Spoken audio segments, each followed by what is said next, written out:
श्री शिवाय नमस्तुभयम। दोस्तों, जैसा कि आप सभी लोग जानते हैं कि 15 अप्रैल 2026 यानी बुधवार को पड़ रही है वैशाख महीने की कृष्ण पक्ष प्रदोष व्रत और मासिक शिवरात्रि व्रत। और दोस्तों, यह वह तिथि है जो वैशाख महीने में पड़ने वाली सबसे बड़ी तिथि है, क्योंकि यह वैशाख महीने में पड़ने वाली है और इसका बहुत ही बड़ा और विशेष महत्व होता है।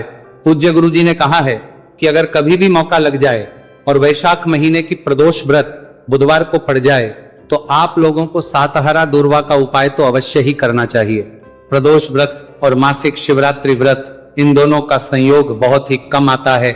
इसी के साथ में गुरु जी ने अपनी शिव पुराण कथा में बताया है कि इस दिन आपको 7 दूर्वा का उपाय तो आपको अवश्य ही करना चाहिए, क्योंकि ऐसा दिन पूरे साल में सिर्फ एक ही बार आता है। और दोस्तों, आप सभी लोग जानते हो कि बुधवार का अगर सबसे बड़ा उपाय है तो वो 7 हरा दूर्वा वाला उपाय है। तो दोस्तों, इस बुधवार प्रदोष व्रत के दिन आप लोगों को इस 7 हरा दूर्वा वाला उपाय को जरूर करना है। बहुत सारे लोग होंगे जिन आपको बात करेंगे, लोगों ने इस उपाय को ना किया हो, मतलब पूरा साल निकल गया, उन्होंने किसी भी दिन इस 7 हरा दूर्वा वाला उपाय को ना किया हो। पर दोस्तों, आपके पास एक आखिरी मौका बचा हुआ है जो कि 15 अप्रैल के दिन है। तो इस दिन आप लोगों को इस वाले उपाय को जरूर है कर लेना। भले ही आपने पूरे महीने भर इस उपाय को ना किया हो, पर अगर आपने इस वैशाख महीने के बुधवार प्रदोष व्रत के दिन अगर इस वाले उपाय को कर लिया तो आपको इस उपाय को करने का वह फल मिलेगा जिसकी आपने कभी कल्पना भी नहीं करी होगी। इसीलिए आप लोग इस वाले उपाय को एक बार जरूर कर लेना है, ताकि आप लोगों के हाथ से यह मौका ना जा सके और आपको इस उपाय को करने का फल मिल सके। दोस्तों, यह उपाय पंडित जी ने अपनी अभी ही शिव महापुराण की कथा में बताया है, जिस उपाय को आज हम आपको बहुत अच्छे से समझाने वाले हैं। इस वीडियो को देखने के बाद इस उपाय को समझने के लिए आपको कोई और वीडियो को देखने की जरूरत नहीं पड़ेगी। तो चलिए दोस्तों, उपाय को शुरू करते हैं। देखिए, ये इस वैशाख महीने के बुधवार प्रदोष व्रत के दिन ये इतना खास होता है, इतना महत्वपूर्ण होता है। देखा गया है कभी कभी बड़े बड़े पूजा पाठ अनुष्ठान से जो मनोकामना पूर्ण नहीं होते, वो वैशाख महीने के बुधवार प्रदोष व्रत के दिन एक छोटे से उपाय करने से ही आपकी मनोकामना पूर्ण हो जाती है। और बहुत सारे लोगों ने इस उपाय को किया भी है और उनको इस उपाय को करने का फल भी जरूर मिला है। अगर आप लोग भी इस उपाय को करना चाहते हैं तो आप इस उपाय को पहले अच्छे से समझ लेना, सुन लेना, उसके बाद करना। आपको इस उपाय का फल जरूर ही, और इस उपाय को कर लेने से आपके घर में चाहे किसी भी प्रकार की दुख और समस्या क्यों ना चल रही हो, आपको उसका कारण भी नहीं पता है कि भाई ये समस्या किस कारण से चल रही है, उसका कुछ भी कारण हो सकता है, जैसे इसे पितृदोष हो सकता है या किसी भी तरह का मंगल दोष भी हो सकता है। तो इस दिन आप लोगों को यह वाला उपाय कर लेना है। यह एक ऐसा उपाय है जिस उपाय को अगर किसी विशेष दिन पर किया जाए तो भाई उस विशेष दिन का जो है वह तो मिलता ही मिलता है। पर हमने उस दिन पर इस उपाय को किया है तो हमें उससे भी बड़ा फल मिलता है, और फल बहुत जल्दी मिलता है, क्योंकि आप इस उपाय को बहुत ही बड़े और विशेष दिन पर कर रहे हो। तो चलिए अब उपाय के बारे में बात करते हैं, लेकिन उससे पहले आप लोगों को यह जानना आवश्यक है कि आखिर ये उपाय किस समय करना है, किसको करना है और कैसे करना है। तो चलिए हम आगे आपको वीडियो में एक एक करके बता देते हैं। उससे पहले अगर आप लोग हमारे चैनल पर पहली बार हैं तो हमारे चैनल वास्तविक जानकारी को सब्सक्राइब करना ना भूलें। और अगर आपके पास कोई सवाल है तो आप हमें कमेंट बॉक्स में बता सकते हैं। और अगर आपको हमारा वीडियो पसंद आया है तो आप हमें लाइक और शेयर करना ना भूलें। और अगर आपको हमारे चैनल की जानकारी चाहिए तो आप हमें फॉलो कर सकते हैं। और अगर आपके पास कोई प्रश्न है तो आप हमें कमेंट बॉक्स में बता सकते हैं। पहली बार आए हैं या फिर मेरी आवाज आज पहली बार सुन रहे हैं तो हमारे चैनल वास्तविक जानकारी को सब्सक्राइब जरूर कर लेना, और इस वीडियो को करके कमेंट बॉक्स में श्री शिवाय नमस्तुभयम ओम नमः शिवाय जरूर टाइप कर देना। तो दोस्तों, इस 7 तरीकों को बराबर करते हैं कि 7 तरीकों को करने चाले। दुर्वा वाला उपाय को हमें इस बुधवार प्रदोष व्रत के दिन कैसे करना है, किसको करना है, किस समय करना है और कहां पर करना है, ये सारे सवालों के जवाब आपको इस वीडियो में मिल जाएंगे। और जो ये वीडियो देखेगा भाई उसको 7 हरा दूर्वा वाला उपाय जरूर करना चाहिए, क्योंकि इस दिन 7 दूर्वा का भी बहुत ही बड़ा और विशेष महत्व होता है। और जब बात आ जाए हरा दूर्वा की तो ये सोने पर सुहागा वाली बात हो जाती है, और ये एक बहुत ही बड़ा उपाय हो जाता है इस बुधवार प्रदोष व्रत का। तो अब दोस्तों, इस 7 हरा दूर्वा वाला उपाय को आखिर करना किसको है, सबसे पहले हम लोग वो बात जान लेते हैं। तो देखो, घर की जो बड़ी माताएं बहनें होती हैं उन माताओं बहनों में से कोई भी एक बड़ी माता बहन इस वाले उपाय को कर सकती है। और दोस्तों, अगर आप चाहें तो अपने घर में से सभी सदस्यों भी इस उपाय को करवा सकते हैं।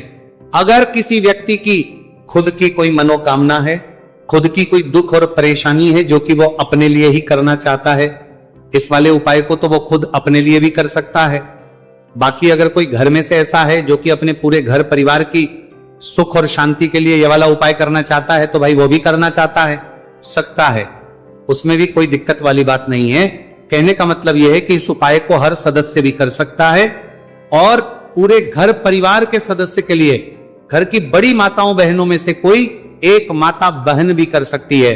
माताएं बहनें अगर घर में उपस्थित ना हो या वह यह वाला उपाय ना कर पा रही हो, तो फिर घर का कोई बड़ा सदस्य भी इस 7 हरा दूर्वा वाला उपाय को कर सकता है, चाहे फिर वह पुरुष ही क्यों ना हो, उसमें कोई भी दिक्कत वाली बात नहीं है।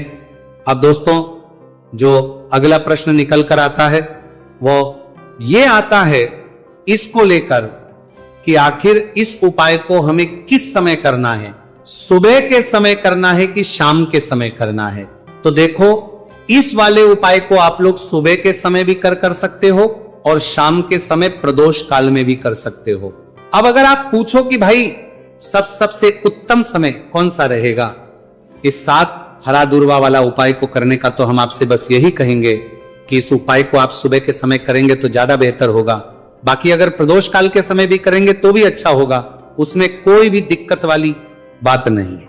तो अब दोस्तों, जो अगली सबसे बड़ी और महत्वपूर्ण बात आती है वो ये आती है कि सुबह अगर हम उपाय को करेंगे तो हमें कितने बजे से लेकर कितने बजे तक के बीच में करना है, और शाम के समय प्रदोष काल में करेंगे तो हमें कितने बजे से लेकर कितने बजे के बीच में करना है। तो देखो, सुबह जितनी जल्दी हो सके आप उपाय को करने की कोशिश करना। बाकी अगर कारणवश लेट भी हो जाओ, थोड़ी देर भी हो जाए, तो 10 या 11 बजे तक भी आप उपाय कर लेना, पर 12 बजे से ज्यादा देरी ना हो, ठीक है, इस बात का ध्यान रखना। उसके बाद में दोस्तों, अगर शाम के समय प्रदोष काल की बात करें, प्रदोष काल का जो समय है होता है वो शाम के 6 बजे से शुरू हो जाता है। मतलब शाम के 6 बजे से लेकर शाम के 6 बजे से रात के 8 बजे के बीच का जो समय होता है, यह समय प्रदोष काल का समय होता है।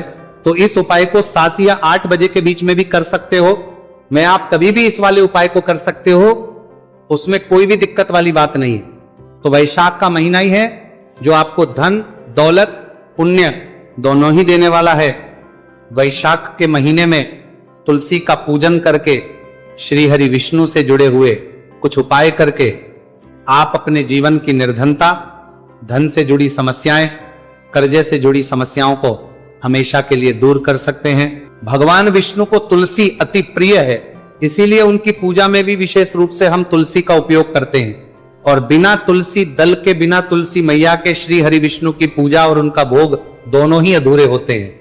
इसीलिए वैशाख के महीने में ऐसा उपाय आपको बताने वाले हैं जिसे करने से श्री हरि विष्णु की असीम कृपा आपको मिलेगी और मां तुलसी से ऐसा आशीर्वाद मिलेगा। जीवन का हर दुख, हर कष्ट, गरीबी, निर्धनता, कर्जे से जुड़ी समस्याएं, सब कुछ ही आपके जीवन से दूर हो जाएगा और सुख, समृद्धि, धन, वैभव, ऐश्वर्य सब कुछ आपको अपने जीवन में आसानी से मिलने लगेगा। तो चलिए बात कर लेते हैं कि कौन सा उपाय है, तुलसी के पौधे में कौन सी चीज आपको रखनी है और इस उपाय को किस समय करना है। देखिए, सबसे पहले तो आपको बता दें कि अगर आपके घर में तुलसी का पौधा नहीं है तो वैशाख के महीने में एक तुलसी का पौधा अपने घर में लाकर जरूर लगाए, क्योंकि वैशाख के महीने में जो लोग अपने घर में तुलसी जी का पौधा लाकर लगाते हैं, मां तुलसी का पूजन करते हैं। कभी भी मां तुलसी उनके घर में निर्धनता नहीं रुकने देती है, हमेशा उनके घर में धन की वृद्धि होती है, धन की वर्षा होती है। तो जरूर से तुलसी का पौधा आप वैशाख के महीने में अपने घर जरूर लेकर आए और अच्छे से आपको मां तुलसी का पूजन करना है, मां तुलसी के पौधे की देखभाल करनी है। और वो कौन चीज है जो आपको तुलसी के पौधे में वैशाख के महीने 15 अप्रैल बुधवार प्रदोष व्रत में रखना है, और कैसे ये चीज रखते ही रातों रात आपके जीवन में चमत्कार होगा और आपके भाग्य का भी आपको साथ मिलेगा। तो देखिए, इस वीडियो में जितने भी उपाय हम आपको बताएंगे सभी उपाय सरल हैं, देखो, गुरुजी ने कहा है कि बुधवार के दिन आपको 7 हरा दूर्वा वाला उपाय तो अवश्य ही करना चाहिए। वीडियो के अंतिम में आपको उपाय बताया है, आपको करना है। देखो, आगे बढ़ने से पहले वीडियो को एक लाइक जरूर करें। देखो, सबसे पहला उपाय, यदि आपके जीवन में कर्जा बहुत अधिक है, आपके जीवन में संकट बहुत अधिक रहते हैं, आपके ऊपर बहुत अधिक विपदा आ रही है, बार बार आपको अपने व्यापार में और अपने धन में हानि देखने को मिल रही है, यानी कि आपको प्रत्येक कार्य में हानि हो रही है, तो आपको ये उपाय करना चाहिए। इस उपाय को करने के लिए आपको 2 चीजों की आवश्यकता होगी। सबसे पहले है, आप जानते हो, जो कि भगवान गणेश जी को समर्पित होती है, तो आपको वह हरा दूर्वा की आवश्यकता होगी। साथ ही में 1 लोटा जल की आवश्यकता होगी। और आप जब भी उपाय को करें, जिस दिन भी आपको करें, तो आपको प्रातः कल सुबह ही सुबह वो करना है। इस बात का विशेष रूप से आपको ध्यान रखना है, ठीक है। तो आपको एक हरा दूर्वा लेनी है। अगर आधा हरा दूर्वा भी मिल जाती है तो भी कोई दिक्कत नहीं है, बस आपको हरा दूर्वा है। अगर ज्यादा ना मिले तो उस स्थान पर एक हरा दूर्वा भी ले सकते हैं। हरा दूर्वा आपको आसानी से कहानी पर भी मिल जाएगी। बस याद रखिएगा, शुद्ध दूर्वा, और मतलब उसे शुद्ध करके ही उपयोग में लीजिएगा, है ना। तो आपको करना क्या है, 1 हरा दूर्वा या 1 से ज्यादा भी हरा दूर्वा आप लोग ले सकते हैं। तो 1 हरा दूर्वा अपनी ले लीजिए। 1 हरा दूर्वा के साथ में आप 1 लोटा जल ले लीजिए, और इन दोनों ही चीजों को लेकर शिवाजी के मंदिर पहुंच जाइए। जी के मंदिर पहुंचकर सबसे पहले आप शिवाजी के पास में बैठ जाइए। शिवाजी के पास में बैठने के बाद जो शिवाजी की शिवलिंग होगी, शिवलिंग के ऊपर सबसे पहले आपको यह दूर्वा को समर्पित करना है। दूर्वा को कुछ इस प्रकार से समर्पित करना है कि जो दूर्वा की डांडी का मुख होगा वह जलधारी की तरफ हो, जहां से जल नीचे करता है ना। और जो हरा दूर्वा का मिला हुआ भाग होगा वो अपने आप शिवाजी के पीछे की तरफ हो जाएगा, ठीक है। तो इस प्रकार से यह हरा दूर्वा का, यह दूर्वा आपको भगवान शिवाजी का शिवलिंग के ऊपर समर्पित करनी है। और जो 1 लोटा जल आप अपने साथ लेकर आए हैं, इसी दूर के ऊपर भगवान शिव जी के शिवलिंग के ऊपर एक धारा से आपको समर्पित कर देना है, ठीक है। अब यहां पर देखने बात यह है कि यह उपाय इस व्यक्ति को करना है जिस व्यक्ति की नौकरी नहीं लग रही हो, जो व्यक्ति परीक्षा में पास होना चाहता हो, तो इस व्यक्ति को अपने हाथों से इस उपाय करना है, तभी उपाय कम करेगा, ठीक है। उपाय को करने के बाद आपको 3 महीने उपाय आपको कब तक करना है, जब तक कि आपकी नौकरी ना जाए। जब तक आप इस उपाय को नियम के साथ करो, आपकी नौकरी जरूर लगेगी। अब बात करते हैं दूसरे उपाय के बारे में। तो देखिए, दूसरे उपाय जो है, देखिए, इस उपाय के लिए आपको मात्र 1 लौंग का जोड़ा लेना है, यानी कि 2 फूल वाली लौंग लेनी है। साथ में आपको मात्र थोड़ा सा शहद लेना होगा, और इसी के साथ में आपको तांबे के पात्र अंदर शुद्ध जल लेना होगा। अब देखिए, इन सभी सामग्रियों को लेकर के आपको भगवान शिव के मंदिर में पहुंच जाना है। देखिए, यह उपाय आप सुबह से लेकर शाम तक कर सकते हैं। तो वो सबसे पहले तो आपके पास जो 2 फूल वाली लौंग हैं, उन्हें आपको शहद के अंदर अच्छे से डुबो है, यानी कि दोनों लौंग पर आपको अच्छे से शहद का लेपन कर देना है। अब आपको जो आपके पास 1 लोटा जल है, सबसे पहले तो उसे शिवलिंग पर धीरे धीरे समर्पित करना है, और श्री शिवाय नमस्तु भयम इसका जाप करते हुए समर्पित कर देना है। अब आपके पास जो 2 फूल वाली लौंग है, शहद से उसे आपको शिवलिंग पर अर्पित करना है, और आपको प्रार्थना करनी है कि जीवन में जो रोग की स्थिति है वह समाप्त हो, जीवन के जो संकट और समस्याएं हैं वह सभी समाप्त हो, जीवन से जो कर्ज की समस्या है वह समाप्त हो। इस प्रकार से प्रार्थना करते हुए ये जो 2 फूल वाली लौंग ही शहद संयुक्त इस आपको शिवलिंग पर अर्पित कर देनी है। आपकी जो भी समस्या होगी इस बुधवार के दिन अवश्य ही समाप्त हो जाएगी। तो इस प्रकार से आपको पहला उपाय करना है। अब हम बात कर लेते हैं दूसरे उपाय के बारे में। देखिए, यह उपाय आपके लिए सर्वश्रेष्ठ होने वाला है। देखिए, इस उपाय के लिए आपको चाहिए होंगे 5 हरा मूंग के दाने, और मूंग के दाने कहीं से भी खंडित नहीं होने चाहिए, इस बात का ध्यान रखें। और इसी के साथ मैं आपको एक तांबे के पात्र के अंदर अपने घर से शुद्ध जल 1 लोटा जल ले लेना है। अब दोस्तों, इन सभी सामग्रियों को लेकर के आपको सीधे पहुंच जाना है भगवान शिव के मंदिर में। देखिए, इस उपाय को भी आप सुबह भी कर सकते हैं और शाम के समय में भी कर सकते हैं। देखिए, भगवान शिव के मंदिर में पहुंचने के बाद आपके पास जो 5 हरे मूंग हैं, उनमें से पहला जो हरा मूंग है, आपको शिवलिंग के सामने जो नंदी महाराज होते हैं और उनका जो पैर उठा हुआ होता है, वहां पर आपको पहला हरा मूंग समर्पित करते हैं, और आपको श्री शिवाय नमस्तु भयम इसका जाप कर लेना है। फिर आपको दूसरा हरा मूंग लेना है, और शिवलिंग पर जो श्री गणेश जी वाला स्थान होता है वहां पर आपको यह दूसरा हरा मूंग समर्पित कर देना है। यानी कि शिवलिंग के सीधे तरफ आपको यह दूसरा हरा मूंग समर्पित करना है, और फिर आपको ओम गण गणपते नमः या फिर ओम श्री गणेशाय नमः इसका जाप कर लेना है। तीसरा हरा मूंग का दाना आपको भगवान शिव की सबसे प्रिय पुत्री माता अशोक सुंदरी वाले स्थान पर समर्पित करना।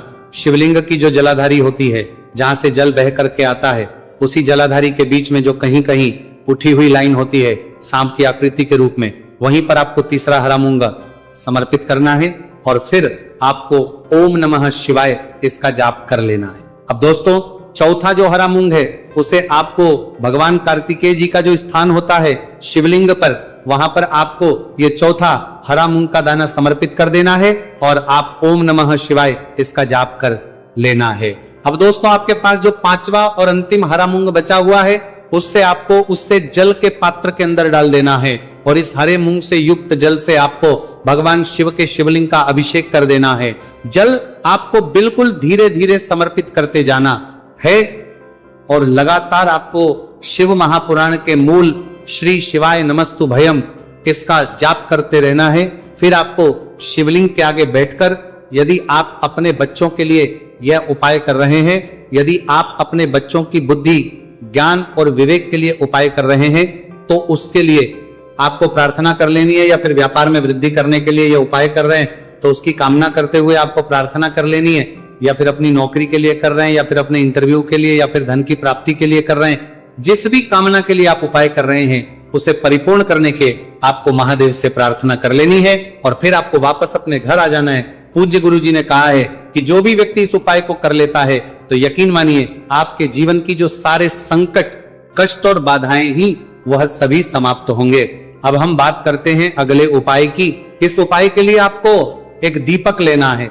दीपक आप मिट्टी का भी ले सकते हैं और शुद्ध आटा मढ़कर उसका दीपक भी आप तैयार कर सकते हैं।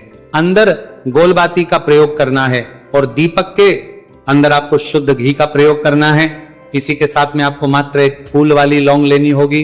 अब ये एक दीपक और एक फूल वाली लौंग लेकर के सीधा आपको पहुंचना होगा बरगद के वृक्ष के। वहां पर देखिए, सबसे पहले तो आपके पास जो एक फूल वाली लौंग है उससे आपको बरगद के वृक्ष की जड़ में समर्पित करना है। देखिए, अगर आपके जीवन में कोई भी बड़ा संकट आने वाला है, कोई बड़ा कष्ट आने वाला, तो वह इस उपाय के माध्यम से दूर होने वाला है। महादेव की विशेष कृपा रहेगी कि जो भी संकट आपके जीवन में आने वाला होगा वह भी दूर हो जाएगा। तो आपको एक लौंग समर्पित करनी है बरगद के वृक्ष की जड़ में और वहीं पर आपको जो है गोलबाती वाला दीपक जो आप लेकर के गए हैं उससे भी वहां पर प्रज्वलित कर देना है, वटकेश्वर महादेव का स्मरण करते हुए। देखिए, जब भी आपको जीवन में इस साल लगने लगे कि आपके जीवन में कुछ भी अच्छा नहीं चल रहे हैं, तब भी आपको ये सब उपाय करना है। तो इस प्रकार से आपको यह उपाय करना है। अब हम जान लेते हैं चौथे विशेष उपाय के बारे में। देखें, यदि आपके विवाह में, शादी में कोई भी समस्या आ रही है, यदि आपका जो कर्ज है वह दिन पर दिन बढ़ते ही जा रहा है, आपको ये चमत्कारी उपाय करना चाहिए। कोई भी समस्या अगर जीवन में है तो उसे दूर करने के लिए आपको इस उपाय करना चाहिए। मंगल दोष से जुड़ी हुई समस्या भी है तब आपको ये उपाय करना चाहिए। देखिए, इस उपाय के लिए आपको एक तांबे के पात्र के अंदर अपने घर से शुद्ध जल लेना है और इसी के साथ में आपको एक चुटकी लाल चंदन लेना होगा। अब आपको क्या करना है कि जो लाल चंदन आपने लिया है उसे आपको उससे जल के पात्र के अंदर डाल देना है और ये जल जो है आपको लाल चंदन से युक्त तैयार कर लेना है और ये लाल चंदन से युक्त जल आपको भगवान शिव के मंदिर में लेकर के पहुंचना है। लेकिन उपाय भी आप सुबह से लेकर के शाम तक कर सकते हैं। अब दोस्तों, ये जो लाल चंदन से युक्त जल है इससे आपको भगवान शिव के शिवलिंग पर धीरे धीरे अर्पित कर देना है और आपको लगातार श्री शिवाय नमस्तु भयम इसका जाप करते रहना है। देखिए, यदि आपके जीवन में विवाह से जुड़ी समस्या चल रही है तो आपको मंगलेश्वर महादेव का स्मरण करना है और जीवन में अधिक कर्ज की समस्या है तो आपको आर्यन मुक्तेश्वर महादेव का स्मरण करना है। देखना, एक दिन आपकी सब तरह की समस्या जल्दी ही समाप्त हो जाएगी।